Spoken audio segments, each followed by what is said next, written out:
कुर्बान एक ARI digital का 2017 में रिलीज हुआ ब्लॉकबस्टर पाकिस्तानी शो है जिसकी कहानी घूमती है एक लव स्टोरी के अराउंड, हीर और जमाल की लव स्टोरी के अराउंड और एक विलन के अराउंड। और वो विलन है एक मनहूस सा वादा या फिर आप कह सकते हैं रिवायत। अब मेरी उर्दू इतनी भी अच्छी नहीं है कि मुझे रिवायत का मतलब समझ आए, पर इस शो को देखने के बाद हल्का सा मतलब ये समझ आया कि फालतू के बेतुके ट्रेडिशंस जिनको फॉलो कर करके 4 बच्चों और 2 फैमिलीज़ की ज़िंदगी इस शो में बर्बाद होते हुए दिखाई है। ये शो है एक सोशल मैसेज के ऊपर कि फालतू के ट्रेडिशंस को फॉलो मत करो और फालतू के वादे मत करो यार जब तुमसे नहीं निभाए जा सकते। कुर्बान के राइटर और प्रोड्यूसर के पास एक ऐसा नुस्खा है जिसकी वजह से उनके पुराने भी सारे शोज ब्लॉकबस्टर ही रहे हैं।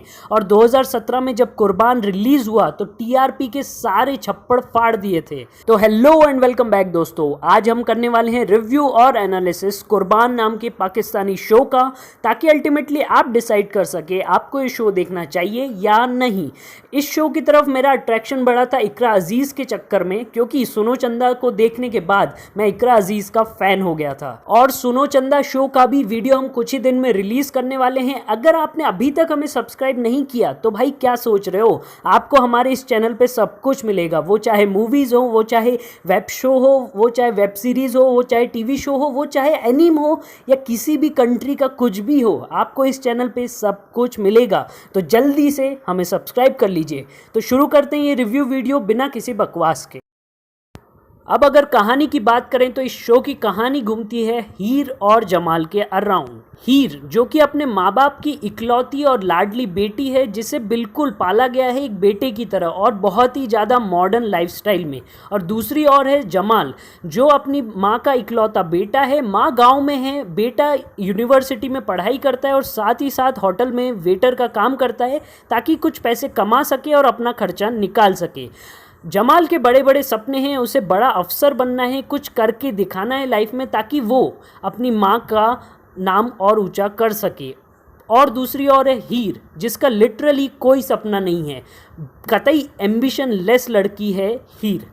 यही चीज़ मुझे इस शो की बहुत बुरी लगी, क्योंकि हीर का बस एक सपना है कि उसको सेटल होना है एक ऐसे इंसान के साथ जो उसके पापा जैसा हो, एक स्ट्रगलर हो, स्ट्रगल करके आगे बढ़े।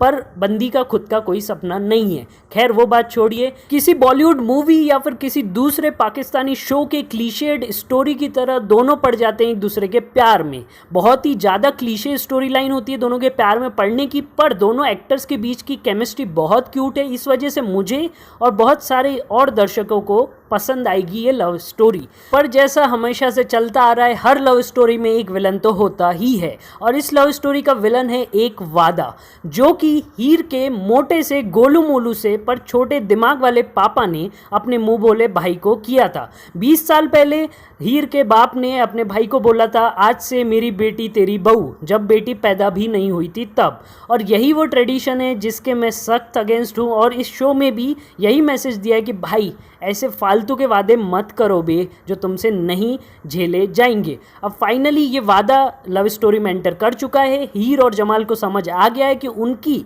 शादी नॉर्मली तो पॉसिबल है नहीं, तो दोनों भाग के शादी या निकाह कर लेते हैं। पर जो हीर के ससुराल वाले हैं, होने वाले ससुराल वाले हैं, वो बहुत ही ज़्यादा रिवायतों को मानते हैं, ट्रेडिशंस। सो उन्हें घंटा फ़र्क नहीं पड़ता हीर किसी को पसंद करती है या नहीं। वो हीर को डायरेक्टली लिटरली किडनैप करके गांव में ले आते हैं। और हीर का जो होने वाला बंदा है, होने वाला जो शौहर है शामिर, वो चाइना में कहीं पढ़ रहा है और उसको भी शादी नहीं करनी है, हीर को भी इस रिश्ते में नहीं रहना है। पर उनको घंटा फर्क नहीं पड़ता क्योंकि वो रिवायतें फॉलो करते हैं। हीर को किडनैप करने के बाद जमाल को पुलिस से पिटवाया जाता है, उसको ऑलमोस्ट अधमरा छोड़ दिया जाता है और वो हॉस्पिटल पहुंच जाता है और उसकी मेमोरी लॉस हो जाती है।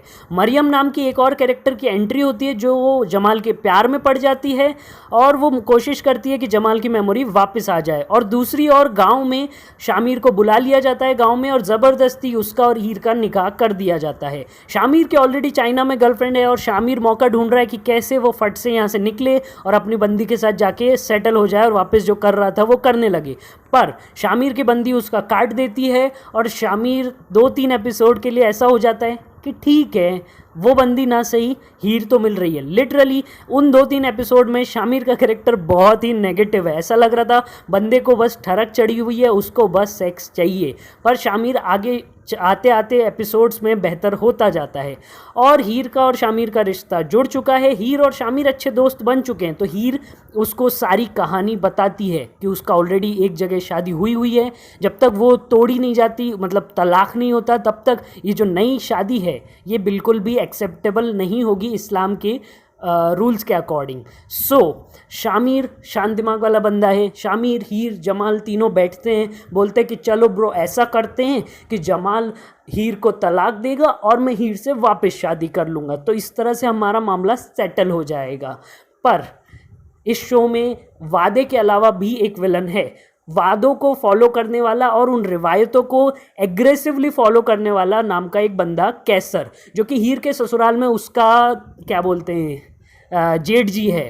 सो वो कैसर इतना ज़्यादा एग्रेसिव बंदा है कि जब वो देखता है जमाल और हीर को मिलते हुए, वो दोनों को गोली से मार देता है। जमाल इंस्टेंटली मर जाता है और हीर बेहोश हो जाती है और शामिर शॉक में आ जाता है कि अरे यार, मेरे चक्कर में, मेरी फैमिली के चक्कर में इन दोनों की लव स्टोरी, इन दोनों की लाइफ मतलब ख़त्म हो गई, मर गए दोनों। और शामिर जो उसके भाई ने किया होता है जुर्म, वो अपने ऊपर ले लेता है और शामिर को मिल जाती है फांसी की सज़ा। पर एक एपिक ट्विस्ट और टर्न होता है एंडिंग पे, क्या बोलते हैं, क्लाइमैक्स पे, और शामिर बच जाता है और हीर और शामिर आपस में सेटल हो जाते हैं, क्योंकि जमाल तो मर गया और मरियम नाम की एक बंदी है जो जमाल पे मरती थी। अब जमाल मर गया तो वो क्या करेगी, वो ऐसे ही घूम रही है सिंगल। सो फाइनली इस शो में ये दिखाया है कि वादे मत करो, रिवायतों के पीछे मत पड़ो, और सबसे बड़ी बात, अंधा प्यार मत करो। क्योंकि मरियम नाम की नर्स ने जमाल के ऊपर अंधा प्यार किया था, उसको हर चीज़ में सपोर्ट किया। उसका क्या हुआ, जमाल मर गया, वो वेली बैठी है, अकेली बैठी है। दूसरा अंधा प्यार करने वाला शख्स था जमाल, जिसने हीर के ऊपर अंट शंट अंधा प्यार किया। मेमोरी चली गई, हड्डियाँ टूट गई, सब कुछ हुआ, पर वो हीर के पीछे ही भागता रहा। और क्या हुआ उसका, वो मर गया। और दूसरी और 2 कैरेक्टर्स और हैं, शामिर, जिसको गर्लफ्रेंड ने आज ठुकराया तो शाम को आके बोलता है हीर चलो, वो नहीं तो तुम सही। और हीर जो जमाल से पहले प्यार करती थी, पर उसको घंटा फ़र्क नहीं पड़ता, जमाल डाइवोर्स दे दे और शामिर एक्सेप्ट कर ले, मेरे को चलेगा ब्रो, मेरे को चलेगा। तो दोस्तों ये तो थी पूरी इस शो की कहानी, जो बताते बताते ही साला 7-8 मिनट गुजर गया। स्टोरी लाइन बहुत अच्छी है पर कतई कॉम्प्लिकेटेड है यार, मतलब इसको सिंप्लीफाई कर सकते थे, इसको अच्छे से प्रेजेंट कर सकते थे। तो ये तो था पूरा प्लॉट। अब बात करते हैं इस शो के पॉजिटिव पॉइंट्स के बारे में। इस शो में मुझे मेनली 3 पॉजिटिव पॉइंट्स मिले। उनमें से पहला पॉजिटिव पॉइंट है इस शो का सोशल मैसेज। ये शो हमें बताता है कि फालतू के दकियानूसी रिवायतें अब फॉलो करने की ज़रूरत नहीं है।